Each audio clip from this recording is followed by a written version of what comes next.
আজকে আমরা শিখতে যাচ্ছি কিভাবে মকআপ ব্যবহার করতে হয়, আর তাদের জন্য বেশি ইম্পর্টেন্ট যারা ফটোশপ একদমই পারেন না, অর্থাৎ ফটোশপ একদমই না পাইরা কিভাবে ফটোশপে মকআপ ব্যবহার করতে হয় সেই ব্যাপারে বিস্তারিত জানতে যাচ্ছি। এখন এইটা শুই না যারা দৌড় দিতেছেন এইটা ভাইবা যে আপনি মকআপ ব্যবহার করতে পারেন, ফটোশপ পারেন, তাদের বলতেছি মকআপ নিয়ে এমন সব কথা আমি বলতে যাইতেছি যেটা ব্যাপারে আপনারা জানেন না মনে হয়, যাই হোক আর জানতেও পারেন। আর মোস্ট ইম্পর্টেন্ট আমি মকআপ রিলেটেড দুইটা টিপস দিতে যাচ্ছি, যে টিপসগুলো এর আগে আপনাদের কেউ দেয় নাই, আপনারা কেউ এর আগে শোনেন নাই। So let's go. Hello designers, আসসালামু আলাইকুম। কি অবস্থা সবার? আশা করি সবাই খুব খুব ভালো আছেন, আলহামদুলিল্লাহ। আর এইচআর ডিজাইনের মকআপের ভিডিওটা অনেকেই দেখেন না আমি জানি, কারণ এটার ভিউর অবস্থা 12। যাই হোক, তো এখন আই বাটন আসতে যাচ্ছে, আগের ভিডিওটা দেখে নেবেন মকআপ কোথা থেকে ডাউনলোড করবেন, এরপরে আসবেন এই ভিডিওটায় যেখানে বলা হয়েছে মকআপ কি জিনিস, কেন ব্যবহার হয়, এবং মকআপে কি কি ঝামেলা আপনাদের হইতে পারে, প্লাস মকআপ রিলেটেড দুইটা প্রো টিপস। কেমন ধরনের মকআপ, এর মধ্যে একটা টিপস আমি প্রথমেই একটু শেয়ার করি, সেটা হলো কেমন ধরনের মকআপ ব্যবহার করা বুদ্ধিমানের কাজ, মানে প্রো ডিজাইনারদের কাজ। এটা হলো প্রথম টিপস। দ্বিতীয় টিপস সেটা বইলা দিব পরে, যখন যে কোনো একটা সময় যখন প্রয়োজন হবে। So let's go. ওকে, তো প্রথমেই এটা দেখে যারা বুঝছেন যে লোগো নিয়ে কথা বলতে যাচ্ছি না, সব ধরনের ডিজাইন নিয়ে কথা হবে ইনশাল্লাহ। এইটা জাস্ট ফ্রিতে একটু প্রমোশন করে নিলাম, আমার প্রজেক্ট আছে বিয়ান্সে, যাই দেখে নিয়েন, লিঙ্কস ডিসক্রিপশনে আছে। আর হ্যাঁ, আই বাটনের ভিডিও তো ওটা আসতেই যাচ্ছে, আগে না আসলে এখন আসতে যাচ্ছে আগের ভিডিওটা, সেটার লিঙ্কসও ডিসক্রিপশন বক্সে থাকবে, পাই যাবেন আপনারা। যাই হোক, এবারে আমরা আসল কথায় আসি, যে প্রথমত আমরা বলবো মকআপটা কিভাবে ব্যবহার করতে হয় তাদের জন্য যারা লিটারেলি ফটোশপের কিছু পারেন না। তারা কি করবেন, সিম্পলি মকআপটা ওপেন হওয়ার পরে এইরকম উইন্ডোজে চলে যাবেন, সেখান থেকে এই যে লেয়ার্স প্যানেলটা যদি টিক দেওয়া না থাকে দিয়ে নেবেন, আর যদি দেওয়া থাকে সিম্পলি এখানে ওপেন হয়ে যাবে। সিম্পলি আমরা এটাতে ক্লিক করলাম, আমাদের এইখানটায় ওপেন হয়ে গেল, রাইট গেল।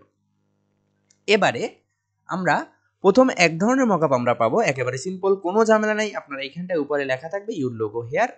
এইখানটায় যদি আপনি ডাবল ক্লিক করেন, এই যে ছোট্ট একটা আইকন দেখা যাচ্ছে, আইকনটা একটু ভালো করে মনোযোগ দেন, একটু ভালো করে, কারণ এটাই পরবর্তীতে অনেক কাজে আসতে যাচ্ছে। হ্যাঁ, এবার আর দিতে হবে না, এবার আর আমরা আর গভীরে যাইতে চাই না, এখান পর্যন্ত ইম্পর্টেন্ট। আমরা সিম্পলি পাশের এই চোখের বাটনটায় ক্লিক করে এই জিনিসটা হাইড করে দিলাম। এখন এইখানটায় আমাদের ডিজাইন থাকবে সিম্পলি।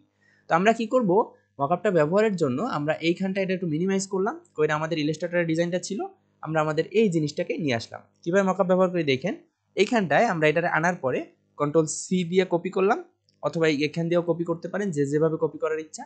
সিম্পলি কন্ট্রোল সি দিয়ে কপি করলাম আমি, দেওয়ার পরে এখানটায় আইসা এই যে, হ্যাঁ একটু ঝামেলা হইতে পারে, এই টুলসটা সিলেক্টেড থাকতে পারে, এই সব যদি থাকে ক্রস, এই যে টুলটা দেখেন এটার বলা হয়, আমরা ইলাস্ট্রেটরে শিখছি কি সিলেকশন টুল, কিন্তু এখানে মুভ টুল। যাই হোক, কাজে কি, সিম্পলি আমরা এই টুলটা একটু সিলেক্ট করে নিব, নেওয়ার পরে এই যে জায়গাটা খালি জায়গায় এখানটা একটা ক্লিক করব, করার পরে সিম্পলি কন্ট্রোল ভি আমাদের আসবে। আমরা স্মার্ট অবজেক্ট হিসেবেই সিলেক্ট করব, অন্য কিছু না, অন্য কোনো চিন্তা ভাবনা না, এই স্মার্ট অবজেক্ট হিসেবে আমরা এটারে ওকে করে দিলাম। গেল। এখন এই স্মার্ট অবজেক্ট কি জিনিস, কেন আসলো সামনে, বা কি কাজে লাগবে, এই জিনিসটি আমরা বিস্তারিত আলোচনায় যাব না। যখন ইনশাল্লাহ সামনে আমরা মকআপের ডিজাইন শিখবো, যে কিভাবে মকআপ ডিজাইন করতে হয়, সেই জিনিসটা আমরা তখন শিখবো। যাই হোক, এবারে আমরা এরকম যদি আসে আপনাদের সামনে, এখানে টিক চিহ্ন দিতে পারেন, সিম্পলি ইন্টারও প্রেস করতে পারেন, একই কাজ হবে। ইন্টার প্রেস করলাম আমি। এখন এরকম হওয়ার পরে ছোট্ট একটা স্টার দেখতে পাবেন, যেটা নির্দেশ করতেছে জিনিসটা সেভ না। তো আমরা কন্ট্রোল এস দিয়ে সেভ করলাম, যারা চান এখান দিয়ে ফাইল থেকেও সেভ করতে পারেন, সিম্পলি এখান থেকে ফাইল থেকে সেভ, কন্ট্রোল এস, একই কাজ। এই জিনিসটা সেভ হবে, বাট এটা আসলে কিভাবে হইতেছে, এটা হচ্ছে ফটোশপের লেয়ারের মধ্যে আরেকটা লেয়ার। স্মার্ট অবজেক্টের কাজে এটা সামনে বুঝবেন ইনশাআল্লাহ, ফটোশপ শেখানোর সময় আমরা এই জিনিসটা নিয়ে কথা বলবো। তো আমাদের এই জিনিসটা সেভ হয়ে গেল। এখন আমরা চাইলে সিম্পলি এটারে ক্রস করে দিতে পারি, দিলে আমাদের মকআপটা এখানে চলে, কি হলো, এই চলে আসছে। অতটা সুন্দর দেখে না, কারণ মকআপ অতটা ভালো না, আমার ডিজাইন সুন্দর, হ্যাঁ ডিজাইন নিয়ে কথা হবে না। যাই হোক, তো আমরা এইভাবে সিম্পলি প্রথমেই জিনিসটা পাইয়ে যেতে পারি, প্রথমেই আমরা এটা নিয়ে ঝামেলা মুক্ত হয়ে যেতে পারি, এখানে করতে পারি। এগুলো প্রথম কেস। দ্বিতীয় কেসে আমাদের কি হবে, দ্বিতীয় কেসে আমাদের মকআপটা পাওয়া যাবে না।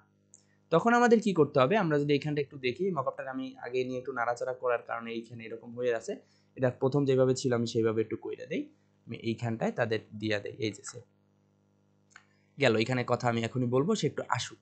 আচ্ছা, এটা আমরা আবার ক্লোজ করলাম।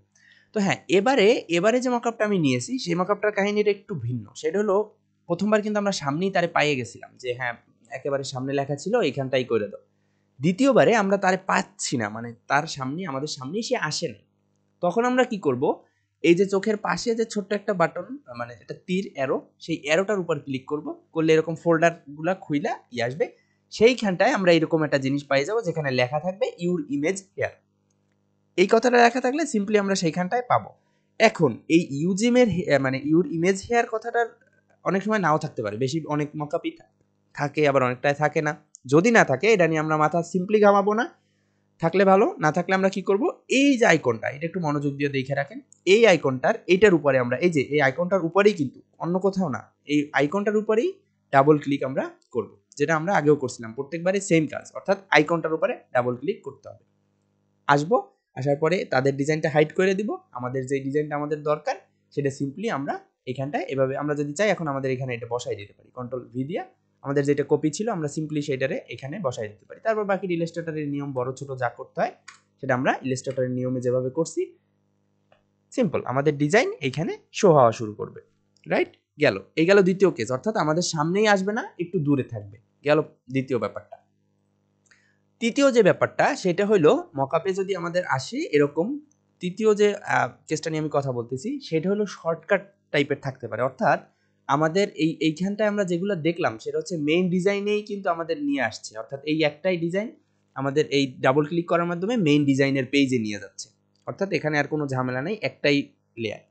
বাট অনেক সময় হয় কি মকআপের জন্য এরকম শর্টকাট তৈরি করে দেয়, অর্থাৎ অনেকগুলা এখানে অনেক কমপ্লেক্স একটা মকআপ, অনেকগুলা এলিমেন্টস, তো আপনি এখান দিয়ে খুঁজে বের করতে যাবেন প্রত্যেকটার মধ্যে আলাদাভাবে, এই যে আবার যদি ধরেন লেটারটার কথা এইখানে খুঁজে বের করে এই যে এইখানে প্লেস হোল্ডার এইখানে ডাবল ক্লিক করবেন, এত ঝামেলা না করাইয়া ডিজাইনার আপনারে এরকম সুযোগ দিয়ে দেয়, উপরে কিছু অ্যাডজাস্টমেন্ট লেয়ার থাকে, মানে অ্যাডজাস্টমেন্ট লেয়ার না সরি, কিছু লেয়ার থাকে যেখানে এই দেখেন এটা আসলে থাকলে বা না থাকলে তেমন কোনো পরিবর্তন হয় না, বাট এখান দিয়ে আপনি চাইলে সরাসরি এই ইটার মধ্যে চলে যাইতে পারেন, ডিজাইনের মধ্যে কাজ সেই সেম। অর্থাৎ এরকম মকআপ আপনাদের সামনে পড়তে পারে যে মকআপ আপনাদের ডিজাইন পেজে অন্যভাবেও নিয়ে নিতে পারে, বাট এটা নিয়েও ঘাবড়ানোর কিছু নাই, সিম্পলি আমরা ওইখানটা ব্যবহার করলেও সেম কাহিনী আমাদের মকআপের সাথে কিন্তু হবে। যদি আমরা সরাসরি মেইন পেজে পাই তাইলেও হবে, এভাবে যদি আমাদের দেওয়া থাকে তাইলেও হবে, আর এখানে এরকম লেখা থাকলে তো কথাই নেই যে ইউর প্লেস হেয়ার, এই মানে ইউর ডিজাইন প্লেস হেয়ার, এই সেই টাইপের কথা যেগুলো সেগুলোতে গেলই। ওকে, এই ব্যাপারটা সিম্পল, আমরা এভাবে খুঁজে বের করতে পারি। চতুর্থ যে টাইপটা আসবে এই টাইপটা একেবারে বিচ্ছিরি, আমি বলবো যারা একেবারে ফটোশপে প্রো তারা এই ধরনের কাজ করতে পারেন। কিছু কিছু মকআপ এরকম হয় যে মকআপগুলো আসলে আপনারে মকআপ না ঝামেলা দেয়, নতুনরা সিম্পলি এরাই চলেন, কোথাও কোনো কিছু খুঁজে পাবেন না, কোথায় কি জিনিস তাও পাবেন না। আপনার যদি এর মধ্যে আপনার ডিজাইন প্লেস করতে হয়, লিটারেলি ডিজাইনটা আনতে হবে, আইনা ম্যানুয়ালি দেখে দেখে প্লেস করতে হবে যে কোথায় আপনার ডিজাইন। সো যারা নতুন আছেন তারা যদি ওই আইকন খুঁজে না পান কোনো মকআপের মধ্যে, আপাতত এখন এই ধরনের কেস পাওয়া যায় না, রেয়ার কেস যদি হয়, তো তারা সাধারণত এই ধরনের মকআপ অ্যাভয়েড করবেন, ভাই বহুত মকআপ আছে এটা সাইডে অন্যদিকে চলে যাবেন, ব্যাস ডান। সো এই ধরনের মকআপ যদি আপনারা পান যেটার মধ্যে কিছু নাই ওরকম করার মতন, তখন আপনারা সিম্পলি এই ধরনের মকআপ অ্যাভয়েড করে এই যে তিন টাইপের মকআপ এর মধ্যে কিছু একটা হইলে সুন্দর মতন ফলো করে মকআপটা ব্যবহার করবেন। গেল, এবারে মকআপের সেভটাও একটু দেখাই দিই। মকআপটা যখন আপনি সেভ করবেন তখন আসলে যদি কন্ট্রোল এস দেন তখন আসলে অন্যরকম একটা আসবে যে এইরকম সে সেভ করতে পারবে না মকআপটা যেহেতু তখন আমরা কি করব, ফাইলে গিয়া সেভ অ্যাজ করব। যদি সেভ অ্যাজ করি তখন আমরা একটা পিএইচডি ফাইল পেয়ে যাব, মকআপ ওর মতন থেকে যাবে, আপনার একটা পিএইচডি ফাইল দিয়ে দিবে। আর যদি এখান থেকে ইমেজ সিলেক্ট করতে চান, আমরা শুধু ইমেজটা নিতে চাইতেছি, মকআপের ফাইলটা আমরা রাখতে চাচ্ছি না, এই যে এইখানটায় কিন্তু এই ফটোশপে যদি চাই আমরা এখানে মকআপের নাম দিয়ে রাখতে পারি। গেল, আমি এটা রাখবো না। এই গেল পিএইচডি ফাইলটা রাখার সিস্টেম। আর যদি আপনি চান যে না আমি শুধু ইমেজ রাখবো, তাহলে সিম্পলি ফাইলে যাবেন, ফাইল থেকে এখান থেকে আসে বহুত ঝামেলার কাজ, এই যে না এটা সামনে সেভ ফর ওয়েব, আমি যেটা কন্ট্রোল শিফট অল্টার এস, এটা হচ্ছে শর্টকাট। সিম্পলি শর্টকাটটা প্রেস করে আপনি যেভাবে ইলাস্ট্রেটর ইমেজ বের করেন সেভাবে ইমেজ বের করে ফেলতে পারবেন। এই যদি আমাদের এটা একটু আসুক যে একটা ডায়লগ বক্স আসবে, যে বক্সটা আমরা আমাদের মতন সিলেক্ট করে সুন্দর মতন ইমেজগুলো দিয়ে দিতে পারবো। এই বক্সটার সাথে যারা পরিচিত না, মেবি পরিচিত হয়ে গেছেন অলরেডি, ইলাস্ট্রেটরও সেম কাহিনী, এখানে আমাদের সাইজ টাইজ দিয়া সিম্পলি আমাদের জেপিজি লাগুক পিএনজি লাগুক যা লাগুক এখান থেকে সিলেক্ট করে আমরা এখানে সেভ দিলে সিলেক্ট ডান, এটা নিয়ে আমাদের আর কোনো ঝামেলা নেই, আমরা এই জিনিসটা এরকম রাখলাম। গেল, এই গেল আমাদের মকআপের ঝামেলার ব্যাপারটা। এরপরে আমি একটা যে টিপস দুইটার কথা বললাম প্রো টিপস, সেই দুইটা টিপস দেওয়া একটু শুরু করি। তো আমি এখানটায় আসি, আমাদের লেটার হেডের ডিজাইনটা আবার একটু চলে আসি, এই যে হ্যাঁ। তো প্রথম প্রো টিপসটা একটু ভিন্ন, সেটা আসলে ফটোশপে লাগবে না, সেটা আমি একটু আপনাদের ক্রোমে নিয়ে যাব। এই যে ক্রোমে যদি আমরা চলে আসি, দেখেন প্রথম প্রো টিপসটা হইলো মকআপ আমরা কেন ব্যবহার করি। মকআপ আমরা ব্যবহার করি আমাদের যে ডিজাইনটা সেটা যেন রিয়েল অবস্থা, অর্থাৎ প্রিন্ট হইলে কেমন দেখাবে। একটা ওয়েবসাইট বানাইছেন, সেটা অ্যাকচুয়াল ওয়েবসাইটের মতন যখন আমাদের পিসিতে আসবে তখন সেটা কেমন দেখাবে, যে ফ্রি পিকটা কেমন দেখাচ্ছে এরকম।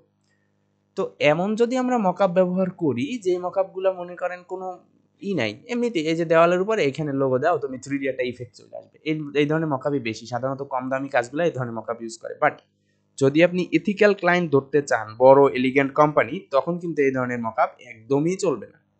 আপনি যদি আপনার পোর্টফোলিওতে দিতে চান অবশ্যই হ্যাঁ, তবে যদি আপনার থাকে $5-10 ক্লায়েন্ট ধরার, তখন আপনি এরকম মকআপ দিতে পারেন। তারা এই ধরনের 3D ফিডি দেখে মজা পায়, আপনার লোগো যাই হোক মকআপের গুণে জিনিসটা এরকম দেখাবে, সো তারা এতেই খুশি, যাতে খুশি থাকে। এটা হলো সত্যি কথা, ক্লায়েন্ট হ্যাপি করা হলো মূল কথা।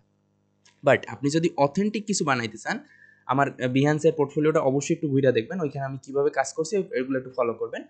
তো যদি সেরকম কিছু বানাইতে চান, তখন আপনার মকআপের এই টিপসটা অবশ্যই কাজে লাগাবেন। সেটা হলো যত বেশি পারা যায় রিয়েলের দিকে যাবেন, রিয়েলিস্টিক মকআপটা যত বেশি পারা যায় রিয়েলিস্টিক বানাবেন। রিয়েলিস্টিক বানানোর ক্ষেত্রে সবসময় পার্সপেক্টিভটা খেয়াল রাখবেন। কিরকম? যেমন ধরেন এইখানে আমাদের লোগোর মকআপে লোগোটা বসবে, সাথে একটা সিল, এই সিলটা বুঝাইতেছে যে আসলে মকআপটা ঠিক কতটা কোন সাইজে আছে। কোন সাইজের ব্যাপারটা যদি আপনার ক্লিয়ার থাকে, তাহলে আমাদের বুঝতে সুবিধা, আচ্ছা মকআপটা এতটুকু সাইজে এরকম সুন্দর দেখাবে, আমাদের লোগোটা এতটুকু সাইজে এরকম সুন্দর দেখাবে। কিন্তু এখানে বোঝার উপায় নেই এটা কোন সাইজে আছে, কেমন দেখাবে, এটা বোঝার উপায় নেই। বাট এইটা দেখে বোঝার উপায় আছে যে ও আচ্ছা এতটুকু সাইজে এরকম দেখাবে। এই জিনিসটা যত দেখাবে, বিষয়টা যত রিয়েলাইজ করাইতে পারবেন আপনি আপনার ক্লায়েন্টকে, তত সুন্দরভাবে সেই জিনিসটা করবে, মানে এটার সাথে রিলেট করতে পারবে।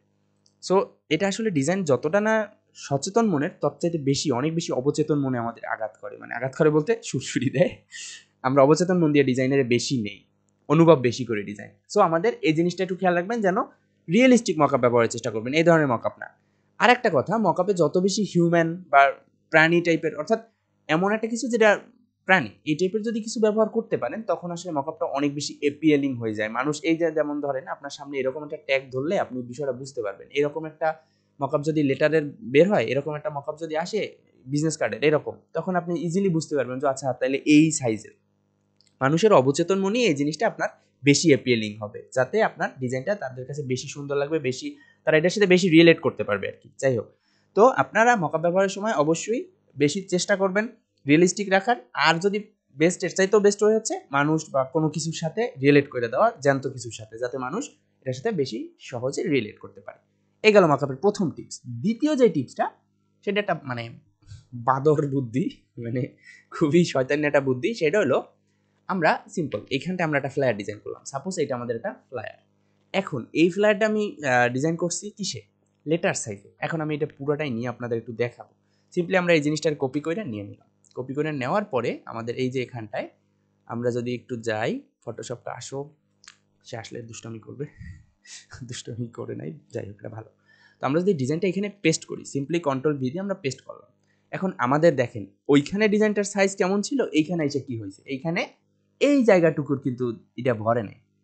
এখন আমরা যদি এই ডিজাইনটা ফুল ভইরা দিতে চাই, যে এই জায়গাটুকু খালি রাখা যাবে না, তাহলে ডিজাইনে খালি দেখা যাবে, তখন আমাদের ডিজাইনের এই বেশ বড় একটা অংশ কিন্তু মাইর পইরা যাইতেছে। আমরা যদি একেবারে পারফেক্টলিও মিলাই দেই যে না যত কম পারা যায়, যত কম পারা যায়, তাতেও কিছু অংশ কিন্তু এদিক সেদিক গুণে মানে হয়ে যাইতেছে, এদিক সেদিক থেকে এই জিনিসটা ছুটকা ছাটকা পইরা যাইতেছে। এখন এই জিনিসটা আমার ডিজাইনের জন্য খারাপ, কারণ আপনি মাইপাই নিছেন, মাইপা সব কিছু ডিজাইন করছেন, তখন যদি কোথাও থেকে একটু স্পেস কইমা যায় বা কোনো একটা এলিমেন্টসের কিছু অংশ কইমা যায়, তখন আসলেই ঝামেলা। তো এই ঝামেলাটা এড়ানোর জন্য আমি আপনাদের একটা বুদ্ধিমান, মানে কি বলে এটারে, দুষ্ট একটা বুদ্ধি দিতেছি। দুষ্ট বুদ্ধিটা হলো সিম্পল। আপনারা কি করবেন, একেবারেই কোনো ঝামেলা করবেন না। আপনারা প্রথমে সাইজটা নেবেন না, অর্থাৎ আমরা এখানে A4 সাইজ নিয়ে, মানে লেটার সাইজ নিয়ে বা A4 সাইজ নিয়ে, যেই সাইজ নিয়ে ডিজাইনটা করতেছি ওই সাইজ নিয়ে ডিজাইন করবই না। আমরা কি করব, প্রথমে একটা মকআপ সিলেক্ট করব, বুদ্ধিমানের মতন চালাকি করে একটা মকআপ সিলেক্ট করব। করার পরে মকআপের সেই জায়গাটায় আসবো, যেই জায়গাটায়, যেমন এই মকআপটার আমরা কিন্তু এই জায়গাটায় চলে আসছি, লেটারের জায়গাটুক, যতটুক জায়গায় আমাদের দরকার আমরা সেই জায়গাটুকুরে এই যে এখানটা একটা শেপ টুল আছে, সিম্পলি শেপ টুল দিয়ে ক্লিক করে আমরা সিম্পলি এখানে একটা শেপ ক্রিয়েট করব। আচ্ছা, করার আগে একটু খেয়াল রাখতে হবে আমাদের এইখানটায় যেন শেপ থাকে, অন্য কিছু যেন না থাকে। এতটুকু পারবেন, বেসিক এতটুকু অবশ্যই পারবেন, ইলাস্ট্রেটরে করছেন অবশ্যই পারবেন। সো এতটুকু শেপ, আমরা শেপ টুল নিয়ে কাজ করছি। তো এই যে শেপ, এইখান থেকে শেপ করা থাকবে, আমরা শেপ করে দিব, না থাকলেও তারপর এই যে স্ট্রোকটা আছে আমরা স্ট্রোকটা অফ করে দিব যদি না থাকে, আর ফিলটা অন করে দিব। সিম্পল, আমরা এইসব কাজ কিন্তু করছি ইলাস্ট্রেটরে করে। আমরা একেবারে এক্স্যাক্ট সেম, আমাদের এক্স্যাক্ট সেম একটা আমরা এইখানটায় একটু একেবারে একটু অ্যাডজাস্টমেন্টটা করে নিই, আমার হাত কাঁপতেছে শীতে। যাই হোক, তো এই যে একেবারে সেম একটা এই, আচ্ছা ধরলাম এই আমাদের সেম হলো, এই আমাদের একটা শেপ চলে আসছে। এখন অনেকেই বুঝে গেছেন আমরা কি করব, সিম্পলি এই শেপটা আমরা যদি টাইনা ধরে ইলাস্ট্রেটরে নিয়ে যাই এইখানটায়, সিম্পল এই যদি আমরা শেপটারে টাইনা ধরে নিয়ে তারপরে এইটার উপরে ডিজাইনটা করি, তাইলে আমাদের আর ওই ঝামেলাটা নাই। আমরা ডিজাইন করার সময়ই আমরা এইভাবে করব যে মকআপের সাইজটা প্রথমে নিব, নিয়ে তারপর ডিজাইনটা করব, যাতে আমাদের ডিজাইন নষ্ট না হয়। এখন এই বান্দ্রা বুদ্ধির একটা সাইড ইফেক্ট আছে, সেটা হলো ক্লায়েন্টের জন্য করার সময় কিন্তু এই জিনিস কাজ করবে না। আপনারা যারা পোর্টফোলিওতে দিবেন তারাই শুধুমাত্র এই জিনিসটা এইভাবে করবেন। ক্লায়েন্টের জন্য অবশ্যই অবশ্যই রিয়েল সাইজে, অ্যাকচুয়াল সাইজে ডিজাইনটা করবেন। আর যখন পোর্টফোলিও ইসের জন্য করতেছেন, মকআপের জন্য, অর্থাৎ পোর্টফোলিওতে দিবেন, মকআপে করে প্রেজেন্ট করবেন অবশ্যই, তখন আপনারা এইভাবে করতে পারেন। তাইলে আপনাদের ডিজাইনও নষ্ট হবে না, কাজটাও বেশ চমৎকার থাকবে এবং খুব চমৎকারভাবে আপনারা কাজটা করে নিতে পারবেন। এখন যারা টানাটানির ব্যাপারটা একটু ঝামেলায় পড়বেন, মনে হইতেছে যে টানাটানির ব্যাপারটা পারতেছি না, তারা একটা কাজ করবেন, সিম্পলি এডিটে যাবেন, এডিট থেকে কি করবেন, এই যে এখানটায়, ও সরি আমাদের হয় নাই, কপি মার্কস হয় নাই, আমরা এখানে প্রথমে কি করব, কন্ট্রোল এ প্রেস করব। কন্ট্রোল এ প্রেস করলে পুরো জায়গাটা একেবারে সিলেক্ট হয়ে গেছে। আমরা কিন্তু এই যে ছোট্ট একটা ডটেড ডটেড লাইন দেখতেছি, ছোট ছোট ডটের, তো আমরা কি করব, এই পুরো জায়গাটা সিলেক্ট কইরা তারপরে এডিটে যাব। এডিটে গিয়ে আমাদের এই যে এখানটায় লেখা আছে কপি মার্কস, যেটার হচ্ছে কন্ট্রোল শিফট সি, সিম্পলি আমরা এই জিনিসটারে কাট করে নিলাম। নেওয়ার পরে এইখানটায় এসে আমরা কন্ট্রোল ভি দিয়ে পেস্ট করে দিই। এই যে আমাদের সেই অংশটাও কিন্তু চলে আসছে। এখন যদি আমরা একটু দেখি, সিম্পল কিন্তু এই সেম জিনিসটাই কিন্তু আমাদের সামনে আসছে। এই যারা টানাটানি ব্যাপারটায় ঝামেলায় পড়বেন তারা সিম্পলি এইটা ফলো করতে পারেন। এই হলো মেথড। যদি এইগুলো ফলো করেন ইনশাল্লাহ অবশ্যই আউটস্ট্যান্ডিং একটা রিপ্রেজেন্টেশন বা প্রেজেন্টেশন আপনারা তৈরি করতে পারবেন আপনাদের ডিজাইনের জন্য। হ্যাঁ, মকআপের ব্যাপারটা খুব ছোট্ট একটা টপিক, বাট আমি টাইনে হিস্ট্রি এত বড় করছি, বাট আমার মনে হয় খুব ইম্পর্টেন্ট কিছু কথাবার্তা আমি বলছি। আর মনে হয় না মকআপ রিলেটেড কোনো ঝামেলা পড়বে। যদি ঝামেলা হয় ইনশাল্লাহ অবশ্যই অবশ্যই কমেন্ট বক্সে জানান। আর হ্যাঁ, বেশি বেশি এই জিনিসগুলো বন্ধুদের সাথে শেয়ার করেন, বা আপনার ডিজাইন রিলেটেড যাদের সঙ্গী আপনাদের, তাদের কাছে শেয়ার করেন। কারণ যত তাড়াতাড়ি আমরা 1000-এর ফ্যামিলি হবো, তত তাড়াতাড়ি আপনাদের জন্য এক্সাইটিং সব জিনিস আসতে যাচ্ছে। এটা সত্যি কথা, অবশ্যই এক্সাইটিং জিনিস আসতে যাচ্ছে। সো হ্যাঁ, সবাই ভালো থাকবেন, সুস্থ থাকবেন, আর অবশ্যই মকআপে বসে আমার কিছু কাজ বাজ দেখাইবেন। নিচে আমার এইচআর ডিজাইনের লিঙ্ক দেওয়া থাকলে ওই ফেসবুকের, অথবা আপনারা সিম্পলি ফেসবুকে সার্চও করতে পারেন এইচআর ডিজাইন 101, তাইলে আপনারা পেয়ে যাবেন। সেখানে আমার এই কাজগুলো দেখেন, আপনাদের কাজ দেখলে অবশ্যই আমি খুশি হই। So okay. আর হ্যাঁ, যারা ফ্লিপিকে ঢুকতে যাচ্ছেন কোনো ছাড়াই, ঝামেলা ছাড়া, তাদের জন্য বাম দিকে ভিডিও আসতে যাচ্ছে। আর যারা এখনো ইলাস্ট্রেটর শিখেন নাই, ইলাস্ট্রেটর আমার কিছু বাকি আছে, খুব তাড়াতাড়ি আসতে যাচ্ছে, তারা অবশ্যই অবশ্যই ডান দিকের প্লে লিস্টটা দেখে সুন্দর মতন ইলাস্ট্রেটর শিখতে থাকেন। সো ভালো থাকেন, সুস্থ থাকেন, আসসালামু আলাইকুম।